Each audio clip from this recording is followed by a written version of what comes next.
महाराष्ट्रामध्ये अनेक विविध प्रशासकीय सरकारी लोकनियुक्त अशा पद्धतीचे अनेक वर्षाचे पद भूषवलेले प्रशासनावर एक चांगल्या अशा पद्धतीचा ज्याला पगडा म्हणतात त्या प्रशासनातला जो प्रदीर्घ असा आयुष्यात त्यांनी घालवलं आणि आमच्या सगळ्या नवीन पिढीच्या कार्यकर्त्यांचे मार्गदर्शक माझे मार्गदर्शक माझ्या तालुक्यातले नेते महाराष्ट्राचे नेते माननीय भास्करराव पाटील खतगावकर साहेब यांचं सगळ्यांनी टाळ्याच्या गजरात अभिनंदन केलं.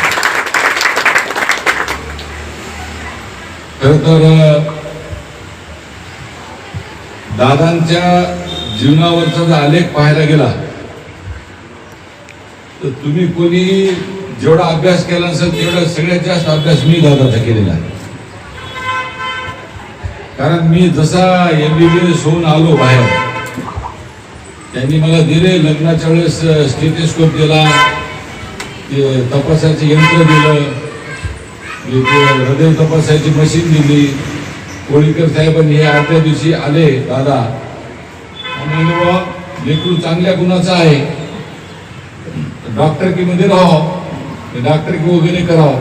म्हणजे चांगल्या मनाने चांगल्या अंतःकरणातून दादांनी मला एक तो यशस्वी वैद्यकीय व्यावसायिक हो म्हणून लग्न झाल्याच्या दिवशी मला आणून त्याने आदल्या दिवशी दादा लग्न टाळत नाहीत, अंत्यविधी टाळत नाहीत, म्हणजे वारशी विषय सगळे आणि बरोबर कोळीकर साहेब घेऊन माझ्याकडे आले. मला त्यांनी ते आशीर्वाद दिला की वैद्यकीय तुझ्या जीवनामध्ये तू पुढे जा.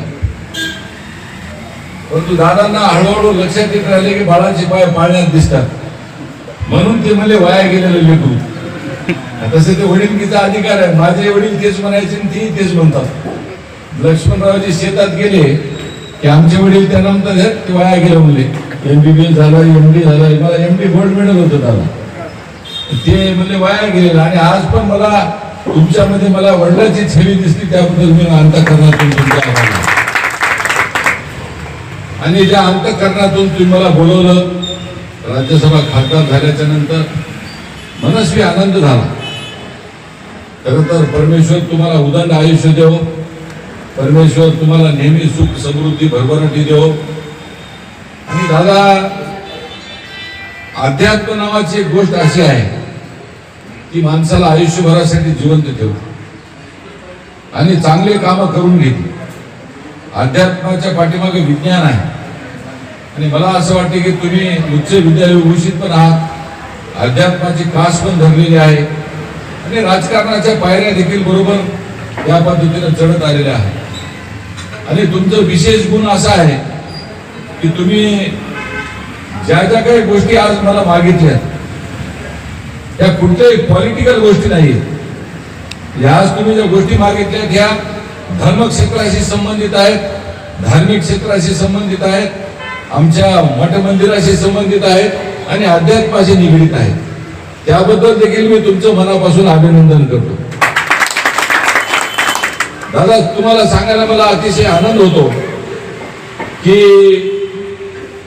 जवळपास म्हणजे तुम्ही मला विमानतळावर भेटलात, मला निमंत्रण दिलात, पण मी तुम्हाला सांगू इच्छितो दादा की मी जसा राज्यसभा खासदार झालो तसा आपल्या या जिल्ह्यातल्या जवळपास 13 म्हणजे काळेश्वर, राहेर, त्याच्यानंतर उमरेच्या महाराजांचं, कोलंबी अशा प्रकारचे जवळपास 12 ते 13 जे मंदिर आहेत ज्या ठिकाणी जनतेचा म्हणजे ज्याला मला जागृत देवस्थान आहेत, या 13 देखील देवस्थानाला मी प्रसाद योजनेतून गजेंद्र सिंग शेखावत यांच्याकडे 5 कोटी रुपयाची मागणी केली. म्हणजे 13,65 कोटीची मागणी आता पाईपलाईन मध्ये आहे. तर त्यामुळे तुम्ही दादा 4 कोटी मागितले, तुम्ही 5 कोटी आणायला लागले. त्याच्यामुळं आणि पाईपलाईन मध्ये ते मुंबईपर्यंत प्रस्ताव पण गेलेला आहे. आता तो मुंबईहून केंद्र शासनाकडे जाईल आणि ह्याच्यामध्ये तुम्ही म्हणल्यानंतर मी परत गेलो घरी ऑफिसला म्हणलं ते शंभूराजे देसाईची फाईल काढून, तर शंभूराजे देसाईंच्या फाईलमध्ये रामकुंड देखील त्याला 1 कोटी रुपये मागितलेत. आता तुम्ही म्हणल्यामुळे अजून बाकीचे 2 कोटी रुपये मागतो. त्यामुळे तुमच्यासारखाच मला देखील अध्यात्माबद्दल आकर्षण आहे आणि तुमच्या अनेक वाटचालींमध्ये जेव्हा तुम्ही भारतीय जनता पार्टीत होतात तेव्हा आपल्या सोबत सगळ्या पक्षामध्ये होतात तेव्हा तेव्हा आपण एकमेकांसोबत तुमचं आणि माझं नातं हे ऋणानुबंधात राहिलेलं आहे. आणि आताच तुम्ही माननीय आमचे नेते अशोकराव चव्हाण साहेबांबद्दल बोलला. खरं तर दादा माझं मन फार निर्मळ आहे आणि मी जिथेही जातो तिथं जो कोणी माझा पक्षातला प्रमुख असतो त्याला मी नेता मानतो. आणि मला कसं आहे दादा मी पक्ष हा माझ्यासाठी प्रिय आहे. तर त्यामुळे मी त्या दिवशी अतिशय चांगल्या पद्धतीने माननीय अशोकराव चव्हाण साहेबांबद्दल बोललो. पण लोकांनी त्याचा वेगळा अर्थ काढला. खरं तर मी त्याच्यामध्ये असं म्हणालो की माननीय अशोकराव चव्हाण साहेबांकडून खूप काही गोष्टी शिकण्यासारख्या आहेत. त्यांचा प्रशासनाचा अनुभव आहे, राज्यातला त्यांचा अनुभव आहे आणि आमच्यासारख्या कार्यकर्त्यांनी त्यांच्याकडून शिकलं पाहिजे. आता तुम्ही आणि त्यांनी एकत्रित या नांदेड जिल्ह्यावरती राज्य केलेलं आहे आणि नेतृत्व केलेलं आहे. जसं मी म्हणतो तुमच्याकडून शिकण्यासारखं आहे तसं त्यांच्याकडून पण शिकण्यासारखं आहे. अनेक गुण शिकण्यासारखे आहे. ती चांगली गोष्ट मी त्यांच्याबद्दल बोललो पण लोकांनी त्याचे वेगवेगळे त्याचे अर्थ काढले. असो मी सरळ दिशेने जाणारा माणूस आहे दादा. मला विकासाची ओढ आहे. मला वरती पंतप्रधान नरेंद्र मोदींमुळे आणि या राज्याचे मुख्यमंत्री देवेंद्र फडणवीस साहेबांमुळे मी राज्यसभेचा खासदार झालो. भारतीय जनता पार्टीचं काम इमानदारीने गेल्या 30 वर्षापासून करायला लागलो. त्यामुळे मला तुम्ही बोलवल्याच्या नंतर विशेष आनंद झाला. कारण माझ्या मतदारसंघामध्ये तुम्ही नेते आहात. तुमच्यासोबत राहून बऱ्याच गोष्टी शिकायला मिळतात. आता अनेक विषय जसा गायत्री मंदिराचा विषय सांगितला तुम्ही माझ्या त्या यादीतून निसटलं होतं दादा. पण ते गायत्री मंदिर देखील घेऊ.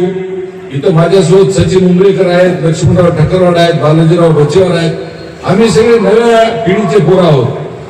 आमच्यासारख्यांकडून जर काही चुकलं तर राजकारणामध्ये आमचं बाबा बोलून घेऊन तुम्हाला सांगायचा अधिकार आहे किंवा गोपछेडे तुम्ही चुकत आहात, तुम्ही या दिशेने या दिशे. आणि आपलं काय आहे शेवटी त्या दिवशी आम्ही अशोकरावांना देखील आम्ही सगळ्यांनी मिळून म्हणलं की आपण सगळे मिळून या जिल्ह्याचा विकास करू. आणि त्यांनी पण त्यांना मान्यता दिली. पक्ष विचारसरणी एकमेकाचा विरोध सगळा बाजूला ठेवून त्यांनी अशोकरावांनी पण दुजोरा दिला की आपण सगळेजण मिळून एकत्रित येऊन या नांदेड जिल्ह्याच्या विकासामध्ये आपण सगळेजण मिळून हातभार लावू. आणि तेच विचार तुमचा पण आहे दादा. त्यामुळे तुम्ही आपण तर मित्र पक्षामध्ये आहोत. त्यामुळे आम्ही सगळेजण तुमच्या नेतृत्वात अशोकरावजीच्या नेतृत्वात आमच्यासारखे पोरं आम्ही पोरावत आलो नाही. आम्हाला खूप शिकायचं आहे.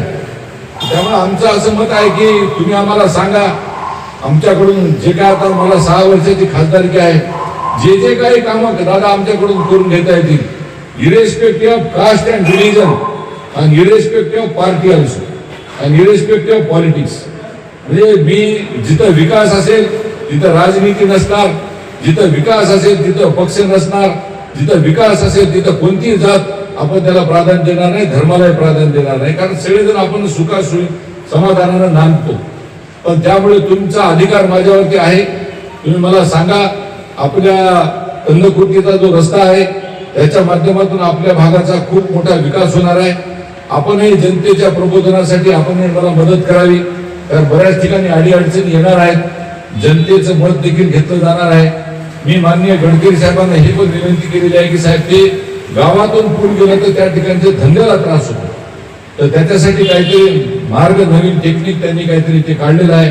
ते पण टेक्निक आमच्या महिना 2 महिने उशीर होऊ द्या पण आमचा व्यापार नरशीतला, गडग्यातला, मुखेडचा, जाम जळकोटचा, आमच्या बिलोलीतला, कासराळीतला, पाचपिपळीतला, नागरीतला, कुंडलवाडीतला रस्त्यावरचा आमचा व्यापार आमच्या लोकांचं जे पोट ज्याच्यावर चालते ते बंद पडू नये.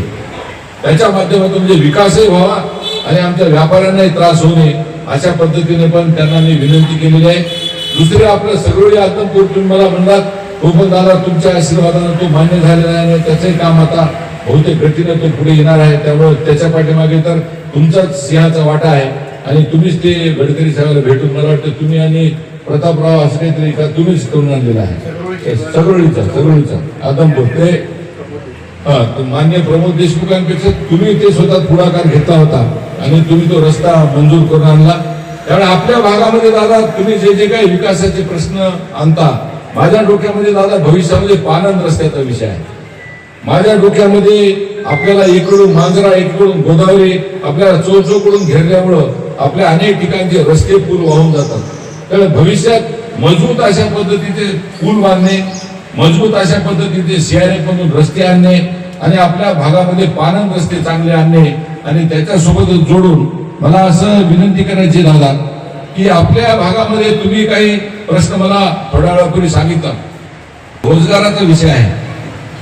आपल्या भागामध्ये देगलूर आणि बिलोली हा भाग एकेकाळी संपूर्ण नांदेड जिल्ह्याचं नेतृत्व करत होता। कारण धर्माबाद पण आपल्यातच होतं, नायगाव पण आपल्यातच होतं, पण हळूहळू त्याचं विघटन होत होत त्या बिलोलीकडे दुर्लक्ष झालं। माझी अशी इच्छा आहे दादा की त्या भागामध्ये काय असं आपण मागितलं पाहिजे केंद्राला, राज्याला, की जेणेकरून भविष्यामध्ये आमच्या तरुणांच्या हाताला रोजगार मिळाला पाहिजे। आमच्या भागातल्या तरुणांना कुठल्या ना कुठल्या माध्यमातून स्वयंरोजगार, उद्योग असा काय करता येईल। तुम्ही दादा तसं पाहायला गेलं तर मी Indian Council of Agriculture Research इन्स्टिट्यूटला माननीय प्रधानमंत्र्यांना पण भेटलो आणि माननीय शिवराज सिंग चौहान साहेबांना भेटलो। काल परवा माननीय अमित शाह साहेब आले होते, फडणवीस साहेब आले होते, त्यांनाही मी विनंती केली की आमची ड्रायलँड आहे, माती पाणी पकडत नाही, त्यामुळे ॲग्रिकल्चर रिसर्च मध्ये आमच्या शेतकऱ्यांना कोणत्या वेळेस कोणतं पीक घ्यावं, हवामानाचा अंदाज कळत नाही आणि त्या अंदाजाच्या आधारावर कसं पीक कोणत्या काळात घ्यावं याचं मार्गदर्शन करायला इंडियन काउन्सिल ऑफ ॲग्रिकल्चर रिसर्चचे हैदराबादला इन्स्टिट्यूट आहे। तर त्या इन्स्टिट्यूटचं जर केंद्र तुम्ही बिलोली किंवा देगलूर या भागामध्ये दिलं तर ते घराघरामध्ये शास्त्रज्ञ जातील, फुकटमध्ये त्यांना ते सांगतील अरे बाबा असं नाही असं करा। आमच्या भागामध्ये ते पण एक समृद्ध होण्याच्या दृष्टिकोनातून तो पण एक मार्ग मी त्याच्या संदर्भात त्यांना मागितलेला आहे।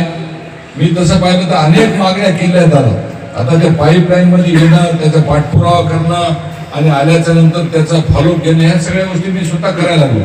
पण यासाठी तुमच्या सगळ्यांची मला मदतीची गरज आहे। मी दादा एक मिल्क डेअरीच्या संदर्भातल्या एक कार्यशाळा घेतली। 300 ते 400 गावातल्या शेतकऱ्यांना बोलून घेऊन प्रत्येक गावामध्ये दूध संघ स्थापन करा आणि त्याला जोडून बायोगॅस पण करा आणि मी खासदारकीचा निधी जो कोणी त्या गावात दूध संघ स्थापन करेल त्याला मी माझे 10 लाख रुपये द्यायचं मी त्या ठिकाणी आश्वासन दिलेलं आहे। कारण माझी अशी इच्छा आहे की सुरुवातीला आपण प्रायोगिक तत्वावर त्याला अमित शहाजींनी पण मिल्क फेडरेशनच्या माध्यमातून जसं अमूल आहे, आनंद आहे, तसं त्यांनी पण मदत करायची तयारी आहे। मी म्हणलं साहेब इतना बडा हमारे से नहीं होता, हम छोटा छोटा करके आगे जाएंगे। म्हणून 30-40 आपले जे गाव आहेत, जसं तुमचं रामतीर्थ सर्कल आहे, लोहगाव सर्कल आहे, आरडी सर्कल आहे, सगरोळी सर्कल आहे, या गावातल्या शेतकऱ्यांनी जर थोडं थोडं करीत जर दूध संघ गावात स्थापन केला तर एक मिल्क डेअरी आपल्याला हळूहळू तिथं शासनाच्या माध्यमातून ती उभी करून माझा खासदारकीचा निधी, शासनाचा निधी असं करून आपण त्याला सेल्फ सस्टेन करून त्याला बायोगॅसची जर जोड लावली तर त्या गावातले शेतकरी आणि पोरं, आमच्या शेतकऱ्यांचे लेकरं हे भविष्यामध्ये स्वतःच्या पायावर उभे टाकू शकतात। अशी एक मागणी माझ्या मनामध्ये आहे, ती प्रत्यक्षात आणायला उशीर होतोय, पण आम्ही त्याच्या पाठीमागे जिद्दीने मागे लागलेलो आहोत। तुमच्या आशीर्वादाची आम्हाला त्याच्यासाठी गरज आहे। शेवटी दादा हे राजकारण चालतच असतं, माणसांमधलं जे एकमेकातलं जे नातं आहे, ऋणानुबंध आहे आणि एकमेकाची जी आत्मीयता आहे ती जास्त महत्वाची असते। ज्या पद्धतीने तुम्ही देवाची पूजा करता त्या पद्धतीने माझे वडील म्हणायचे अरे मंदिरातला देव शोधू नको, माणसातला देव शोध। त्यामुळे दादा आपण देखील सगळेजण राजकारणातले वेगवेगळ्या पक्षातली माणसं आहोत, पण आपण मैत्रीपूर्ण याच्यातले आहोत, युतीतले आहोत, एकत्रित आपण सगळे मिळून लढणार आहोत। आपण सगळ्यांनी एकमेकांमधलं प्रेम, सद्भावना आणि आत्मीयता एकत्रित ठेवून त्या चांगल्या विषयासाठी आपण जर समजा एकत्र आलो तर आपण या जिल्ह्यात आपण कायापालट करू शकतो। आणि मी परमेश्वराला प्रार्थना करेन की तुम्हाला उदंड आयुष्य मिळो, जेणेकरून या नांदेड जिल्ह्याच्या विकासाचं स्वप्न जे तुम्ही पाहिलेलं आहे, अशोकरावजींनी जे पाहिलेलं आहे, आपण सगळेजण मिळून एक चांगलं शिवधनुष्य आपण उचलून आपण सगळ्या कार्यकर्त्यांनी मिळून सगळे एकमेकातले मतभेद सगळे बाजूला ठेवून आपण ताकदीनं, खरं तर मी खूप वयानं लहान आहे, सामान्य कार्यकर्ता आहे, पण माझी अशी इच्छा आहे की जेव्हा विकासाचे विषय येईल त्यावेळेस आपण सगळे आपसातले सगळे किल्बीज बाजूला ठेवून आपण एकत्रित येऊन सगळ्या ताकदीने या जिल्ह्याला नंबर 1 चा जिल्हा बनवण्याच्या दृष्टिकोनातून आपण प्रयत्न करूयात, एवढीच आपल्या चरणी मी प्रार्थना करतो आणि थांबतो। धन्यवाद।